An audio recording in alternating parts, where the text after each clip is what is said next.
Good morning. Welcome. This is Angela Coulter, your Consciousness Transformation Ascension Guide, originator of Trinity Energy Progression, bringing you this week's Living the Shift.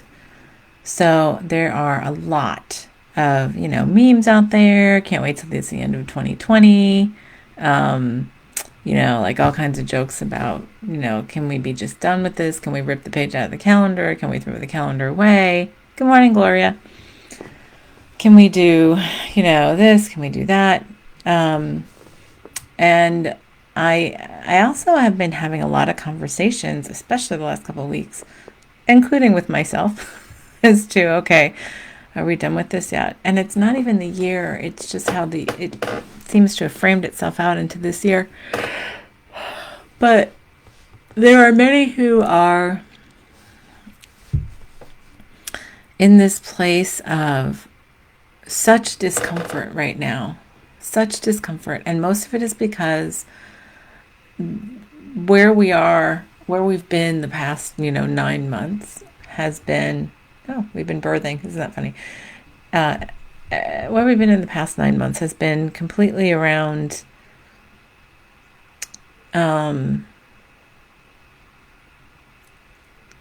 change, facing the things that didn't serve us. Sorry, I lost my train of thought for a second there. That was a hesitation. But there have been so many things that have happened, right, that have changed not only individually the way we live, but also collectively, how we look at things. We've been looking at things differently. We have been experiencing things we've never had before in our realities. And in terms of that, it has shifted what we create and changed the way, sort of crashed our expectations. So what I have been dealing with a lot of are people who are others who have been very disappointed, they feel very frustrated. They feel like there's a brick wall. They feel like there's like some like dark cloud over this year, to put it on something. You have people that are just like obsessed with, astrology, and they talk about, it's all these planets that are in retrograde and everything else. And it's like, well, okay, except that the way I see things and understand them is that everything around us and outside of us is just a reflection of what's inside of us. And so even the planets or whatever, from our perspective here, our bodies incarnate here on the planet, we do the stars and whatever based from our perspective here. Excuse me. And it's really the reflection of what we already have going on inside of us. So it's not that the stars aren't doing or the planets aren't doing something to us. We are just reflecting in the planets what is going on within us and that we're actually playing out right now. So we've come to this place. And so if you want to look at it from that perspective, well, where are the clues? The clues are then in what reflects back to us. So we look at things like, okay, so if we have all these planets in retrograde, what does that mean? Oh, that means reconsideration of a lot of things. Means redoing. Means reconfiguring, which is what we're doing this year. We're reconfiguring the way and structure that we live. And it feels icky on many days because we feel like we're banging our head up against a brick wall because we're making decisions based on expectations of what things were like before all these things hit us, right? That's a lot to chew, right? So then what happens is then the ego wants to shut down. It wants to stop right there. And it wants to say, I just want to lick my wounds. I want to go like curl up in a corner. I don't want to, I'm tired of this. And sort of a little temper tantrum ensues. And then I've had many who come to me and they're like, well, I don't like this. I want to change it. So then I was like, okay, so change it. Well, but I can't, because of this. And but the thing is, what we've had taken away from us are things that allow us to conveniently distract ourselves from things, from what is in many cases our higher purpose, or doing things in a way that is transcendent to other limitations or diversions, distractions.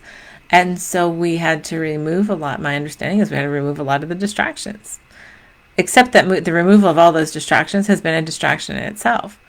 So in moving forward, Many feel like they're stuck. They feel like they have their feet in cement.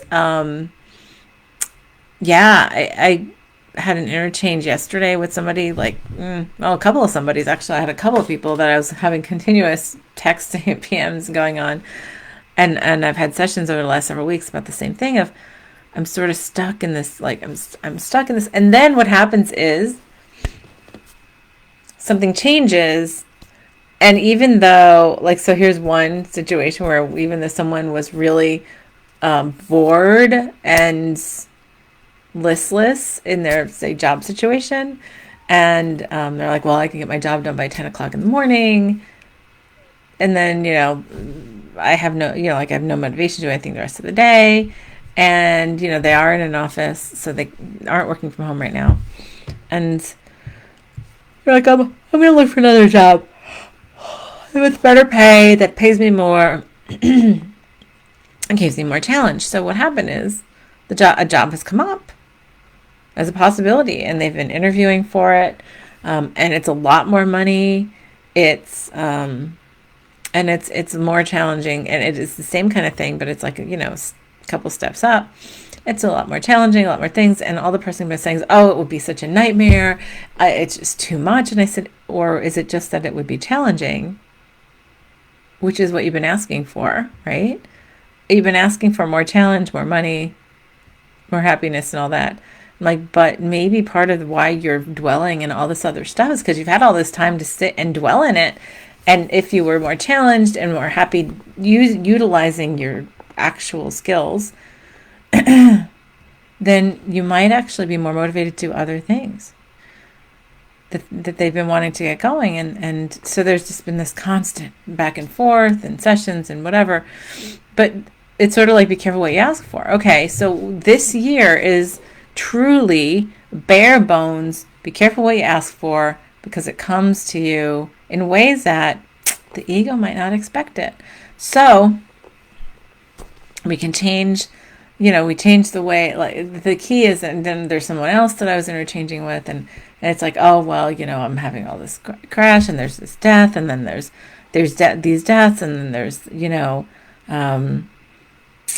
all these things that haven't happened that I expected to, and I thought this year was going to be great.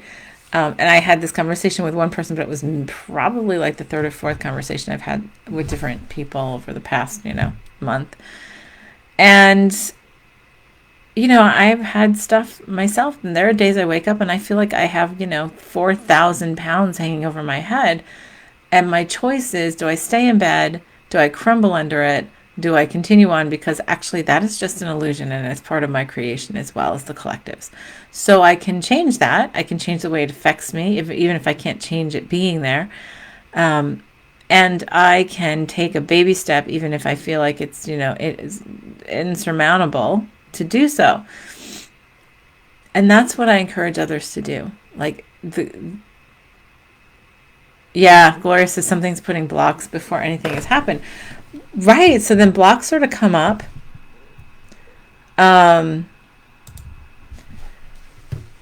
So we have stuff coming up, and it's not blocks. What the blocks tend to be around old expectations and the way things were going, and the way things were expected to go, or to be done in a way that it was sort of crafted in a very sneaky way by the ego to be done or completed or look like what we might have expected a year ago in a very different world, right?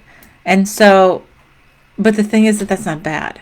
That's what's challenging, is that we then judge it as bad because it didn't meet our expectations, and expectations come out of the ego saying it has to come this way. It's control. I am doing this and I'm ready to do this, and yet it looks this way and it's not what I wanted to wanted to do, or doesn't look like the way I wanted it to look. And so now I'm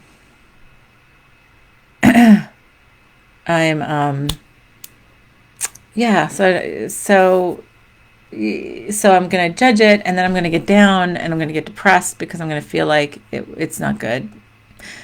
And it's, and now because there's this this growing collective sentiment of, oh, this has been such a terrible year. This has been so, horrible, because it hasn't been. It's been fabulous in terms of allowing us to change and to shed the things that we really were distracting ourselves with, we're limiting ourselves with. And so we're sort of like stripping ourselves raw to the authentic self in a way that feels very uncomfortable, because A, we're uncomfortable going to that authentic self, but B, we're also used to doing it on our own terms, and we feel like it's not on our own terms, even though, of course, it is at the higher level of consciousness. So it's sort of like, and Gloria says, taking chances seems to come up this time. Yes. So that's the whole thing, right? If you listen to my podcast with Sarah Segam and Yoni on Mondays, Ascended World, we talked about, going past the lines a couple weeks ago, and I think last week too, taking one step past the lines of where we stopped ourselves before. We're getting pushed to do that continuously, and it's very uncomfortable to the ego.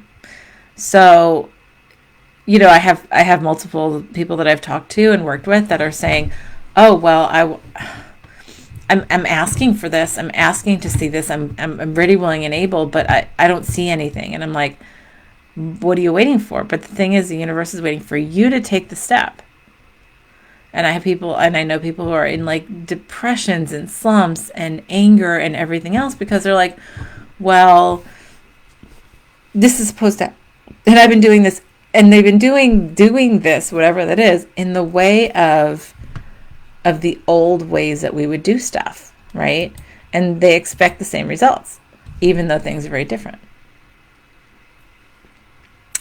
So the biggest challenge is often me working with somebody and saying, so let's look at that and why that's triggering you. Oh, that is not triggering me. It's just ridiculous. But that's a judgment, which means it's a trigger.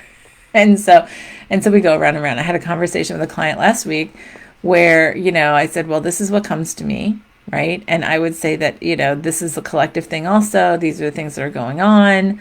Monday on the Ascended World podcast, we were talking about, like feet and cars seem to be issues, and that's all about moving forward. Feet and knees and cars, and all about moving forward. And so it's like, it's almost like there's this level of us that's going, no, I'll go this far, I'll go to this line, and that's that, right? And that's what we were talking about a couple weeks ago in Ascended World. But the thing is, it's like, well, I'll change this much, but I won't change that. Yeah, Gloria says getting out of our comfort zone is not easy, but so worthwhile. Right. Time to throw away the comfort zone entirely, right? Or be comfortable with constant change, constant shifting, constant acceptance into new realities. This is practice for us to accept multiple dimensions in our conscious experience. Even though we have them going on all the time already, it's just a matter of being conscious of them. And it's sort of a shift into getting ready to be able to, my understanding is it's getting ready to be able to shift on a dime. We talked last week, I think I talked here too, about, what if the earth is about to be done, right? What if we or done as we know it, and we're moving in another dimension? What if it happens like this on a dime? What if the plan is to do that, and to prepare ourselves is to just keep on throwing stuff of change in front of us, so that we finally just say, uncle, let go of expectations and accept the present for what it is right now, without having our temper tantrums about them. So there's a lot in challenge in that, because we say we've got it, and then these things that we have in the cracks and crevices are the things that will just continue to come up. So it's a very uncomfortable period of time. So I will say, yes, it is definitely uncomfortable. I'm not saying that it is bad. I'm saying that it is a challenge, because it is there are a lot of starts and stops going on right now during this phase, where somebody will be like, okay, I'm going to go in this direction, and I'm going to go like gangbusters, and this is what I'm going to do. And then what happens is 5 seconds into it, then the ego latches on and says, okay, yes, we're going to do this. And this is how it's going to look. And this is what it's got to be. And we're going to continue on. Well, then they get, 2 hours into it and bam, they hit a brick wall. Wait a second, but I was guided to do this. I felt really like wholehearted about it. I'm not saying, I'm exaggerating when I'm saying 2 hours, maybe 2 days, 2 months, but I mean, it could be. And then all of a sudden, it's like, bam, there's a brick wall. And then it's like, oh, I was going so well for that 5 minutes there. So now what? What happens? What do? What do I do? Oh, well, now why? And then this frustration sets in, and then the ego gets angry, and it says, see, look, I'm trying to do something. I'm trying to get myself out of this rut, and then I just keep on hitting these brick walls, right? Oh, I should just throw it up, turn it up into a fetal position and go to sleep for the remainder of this year or phase or whatever. Well, I hate to tell you, but it's not going to go away until we really become fluid to it. And I'm having a challenge with it myself. It's irritating to the ego. It gets under our skin. It makes us feel edgy a lot, right? But the key is for us to get to transcend that edginess and that irritation to get to that place of peace and comfort, no matter what we're guided to do, what we're guided to be, where we're guided to be, how we're guided to do something. Oh, excuse me. Well, that's a yawn this morning. Must be a lot of shifting going on. So, yeah, that's a challenging thing for us. And because every time we think it's like, so many feel like they're going start, stop, start, stop, start, stop. And they feel like they oh, I'm doing gangbusters over here. I'm just going to go full speed ahead on that. And then, boom, brick wall. Well, wait a second. I had my 2 hours of this. That was awesome. Like, I was making a lot of money. I felt good. Now why am I getting a brick wall? And it's going to continue to do that. I feel like and understand that it's going to continue to do that because it really, truly is about fluidity. And it is detaching from the ego to say, because typically what happens is when we decide, okay, I'm going to go in this direction, I'm committing to this, then the ego attaches to it to say, well, this is what I am, this is how I'm going to do this.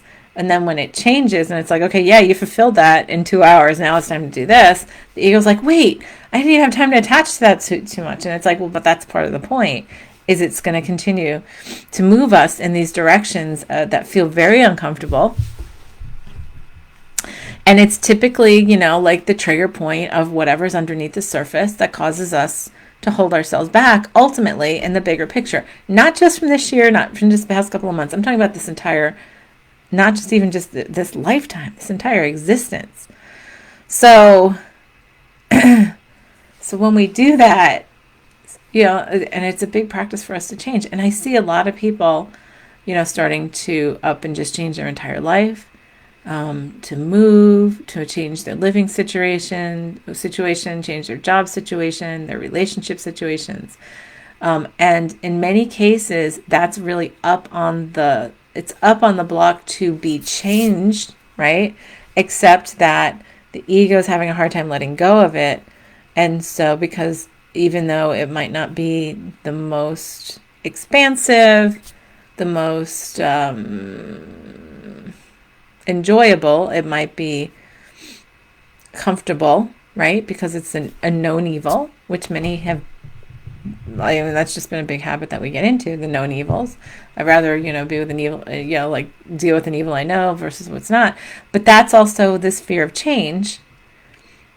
And every time we say we're okay with change, well, then change comes faster. And then just so it triggers us, right? And then we have to resist it. Then we resist it until we shift it to a place where we're like much more at ease with it until the next time. Until we get to this place of saying, okay, well, this is truly what I am today. This is where I am today. This is how I am today. And tomorrow it'll be different. Or in 2 hours it'll be different. And that's okay too. And it's a little breathless. It's a lot breathless for many of us. And I myself am I'm very good with change. I embrace change. I love diversity and variety and everything else. And it's been a little breathless this year too. So, well, one thing that every time I think something, is going a certain way, then it changes. So we can feel like we're treading water, or we're losing ground in treading water. We feel like we're running on a hamster wheel. And not only do we feel that way, but often we're feeling overwhelmed by it.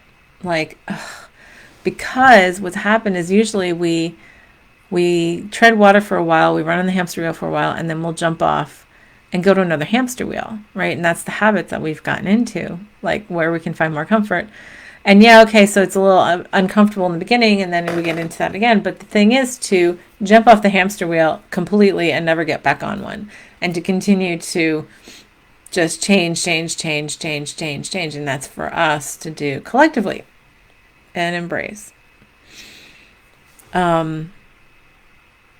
Because the more that we can do that individually, the more collectively we can do that as things continue to accelerate in their shifting here. Because we have sort of committed, well, it feels like, oh, what am I seeing now? I'm seeing sort of like takeoff sequence has already, begun. We're already taking off like the rocket kind of thing. And then soon it's going to be weightless. To do that, though, is to get through this. And if we sit there and resist and cry and throw up and everything else, well, we can do that. That's our choice on how we experience it. We're going to get there either way. We're going to get out there and surrender to it, accept it for what it is. And it's interesting. That sort of brings to mind when I first started to scuba dive. This is an interesting, so I had this really weird sensation about it. So I'd always wanted to do it. Yes, Gloria says thinking things were better someplace else. Oh, that's been going on a lot, right? But anyway, so when I first started scuba diving, I'd gone through all the class. I'd taken all the, the whole course and the tests and done my pool time. When I went out into open water, I had this big resistance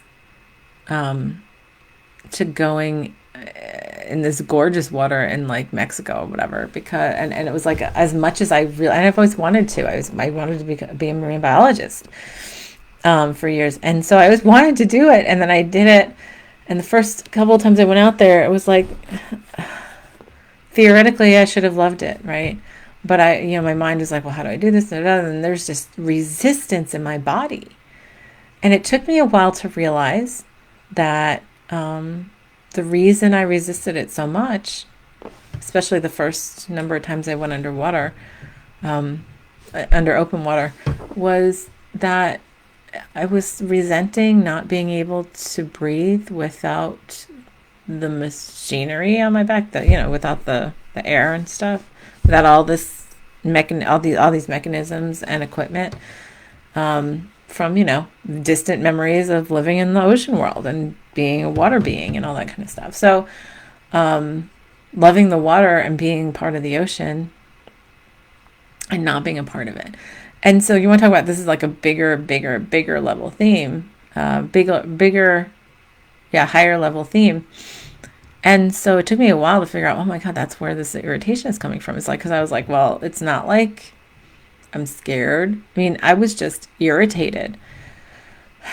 So I finally got to this place of resolution of, okay, well, I love the ocean. I love being able to go into it. I love interacting with the life there.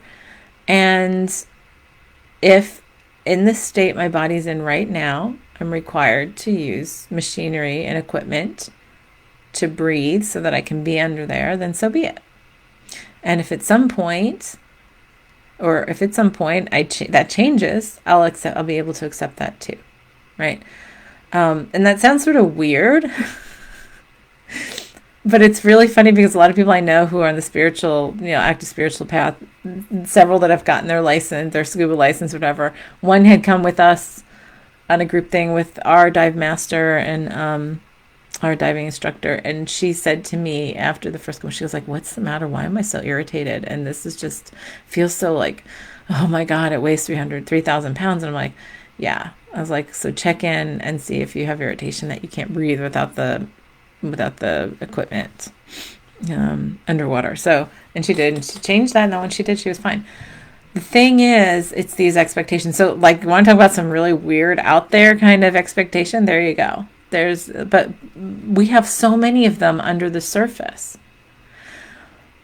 What if we woke up tomorrow and we couldn't breathe our air anymore without some other kind of equipment or without changing our bodies? And then we would figure out how to change our bodies. That's what evolution's been about, right? We change our bodies to accommodate our surroundings because it's part of this integration and interrelation that we've chosen. So if Earth is shifting, which it is, and it's shifting faster and faster, the thing to accommodate that shifting is for us to adapt and allow the changes because we're a part of that since we're physically here. That's what we've agreed to be. So it's not better someplace else, like Gloria says, thinking things are better someplace else, or thinking that somebody else has it better, but so somebody else might be doing much better in one area or in 5 areas, but they have this one thing. And like we were talking about on Monday on Ascended World, it's like the princess and the pea right now. And the pea is the one thing that we hide from ourselves so deeply, and yet it irritates us constantly or drives us or motivates us or whatever, and we're not even conscious of it, so that now because the pea is like there and being pointed out to us, it's like, oh, that's so uncomfortable. And we try to put 50 other things on top of it to distract ourselves, right? And so this client that I was talking with last week, like, have this one thing that's, and everything else is wonderful, and has this one thing that was sort of, bothering her in the back of her mind. And she called me thinking that was what it was about. And I said, okay, but what about this? And what about this? And what about this? Well, that's what this is about. And she's like, oh, no, I'm fine with that. All this is fine.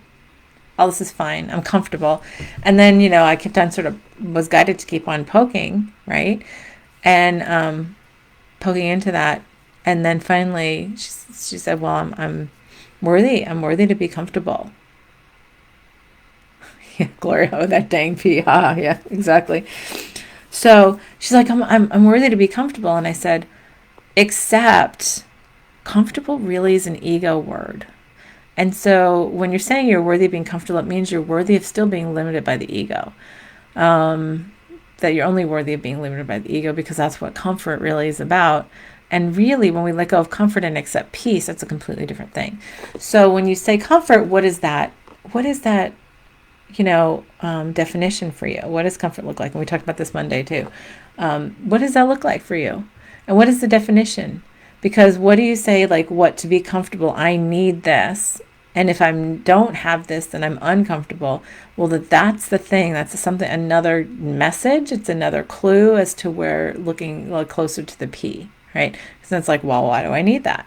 Because I'm whole and I'm divine and I'm 100% perfection presented as I am, as the facet I am, because I was created purposely, or I created myself purposely, or however you want to say it, I embodied purposely to have this set of experiences, and I can change them. I can shift them to do it in different ways, and I do. But I don't sit here and say, wow, well, I wish I was a giraffe. Look at the giraffe. The giraffe can just walk and just get to high things, can get to put his head up in the trees and and that sounds sort of ridiculous, but it's like, except I can just appreciate it and say what a beautiful facet to this whole interrelation as it's incarnate now. And I know that's me. And by the way, that is me. It's another thing that's been coming up. Really, the depth of understanding that all of this is just a reflection back to me. Yeah, Sarah says, find the comfort in the wholeness of yourself. Exactly. So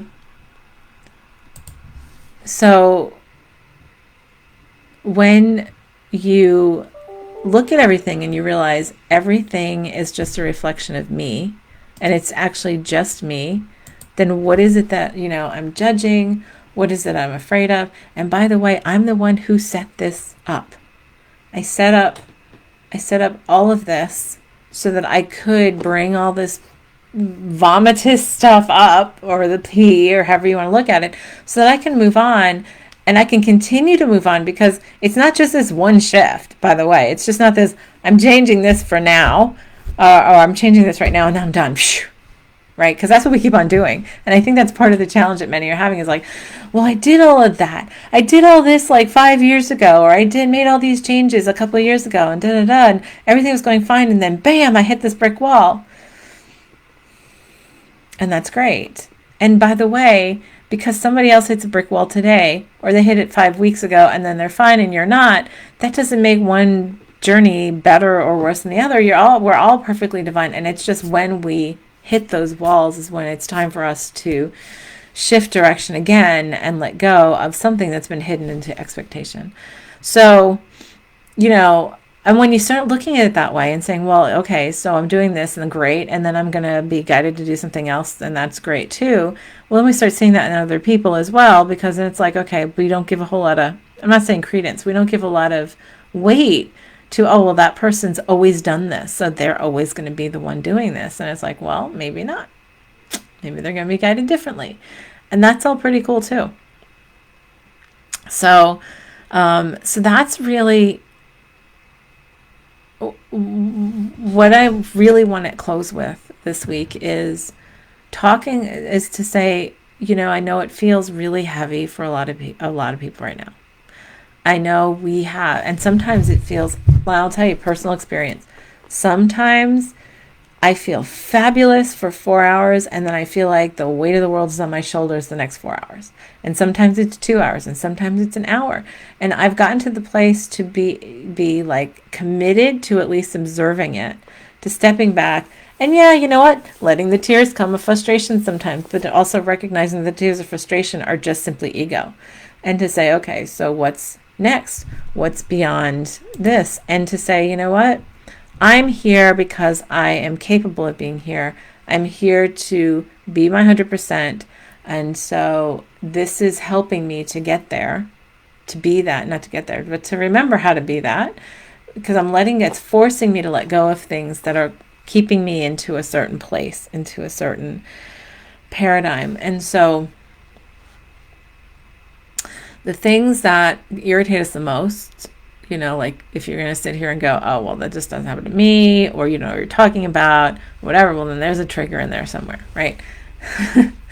Like I was having with that particular client last week, and it was just like, oh, but no, and da-da, and then it was just like, no, this is fine, I'm comfortable. And then the more I sort of pressed on it, I was guided to press on it, the more irritated she got, until finally, because we had sort of talked around it, and I was talking about like acceptance and looking at things without judgment, and to say, well, what if this and what if this? And then all of a sudden, like at the end of the session, she was like, oh, yeah, I think I know what that is. Even though there had been denial like 45 minutes kind of thing. So, but it was great because we got to it. And so that's what it is for us to do. So in closing, it's like this. It's not any different than it was last year. It's a matter of, in terms of the energy, it's actually sped up, it's accelerated and expanded.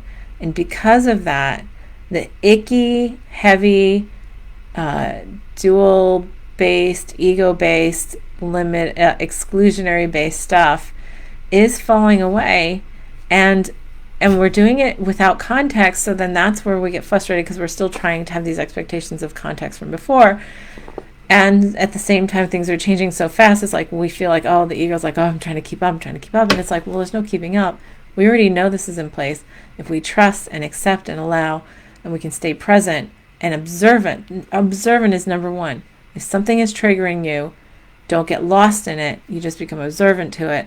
And you step back and say, okay, so how can I shift this? How can I shift how I feel right now and let go of that irritation, frustration, anger, fear, anxiety, whatever that is, and take it one baby step at a time. There was a movie years ago. Oh, excuse me. Oh, bring it on. There's a movie years ago. What About Bob? With Richard Dreyfuss and, oh my gosh, why can I not think of his name? Comedian. on Groundhog Day. Bill Murray. And one of the things out of that movie was baby steps. Take baby steps. Take a baby step across the floor. Take a baby step. Like baby steps is the key right now. And I'm saying that all the time. Take a baby step.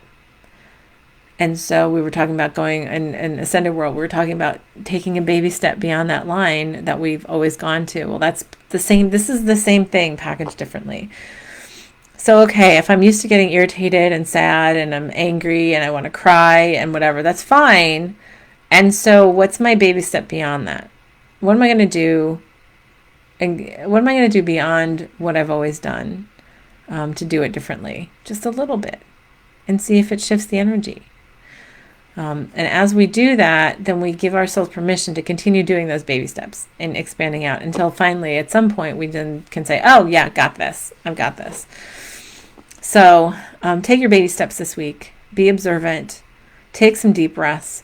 Really find things where you can just make sure you go for walks. You take a breath of fresh air. You take some breaths by yourself where you can clear your mind, clear the chatter, clear the emotion just for a little bit, and just be able to separate yourself from it a little bit so you can observe it better, and then say, okay, so where is this coming from so that I can change it? And I promise you, it's gonna be incredible when we, it is incredible as we are shifting to let go of all this stuff so dramatically and so exponentially, so that we can get to the creation as we planned it. And so we'll see what that is, right? And people say, well, what if it's horrible? What if it's this? It's like, well, but what if it's even a bajillion times better? Because there's so much more of the opportunity for that to be than to be the way it was, kind of thing. So embrace the new, embrace the unknown, and reach out to each other. And let's, we do energy shares together. We can meditate together. We can just talk about things without, judgment, just however it is that we can process and allow and let go and be present. That's the key. So thank you for joining me. That's it for this week. We'll see you next time. This is Angela Coulter signing off with this week's Living the Shift. Have a great one.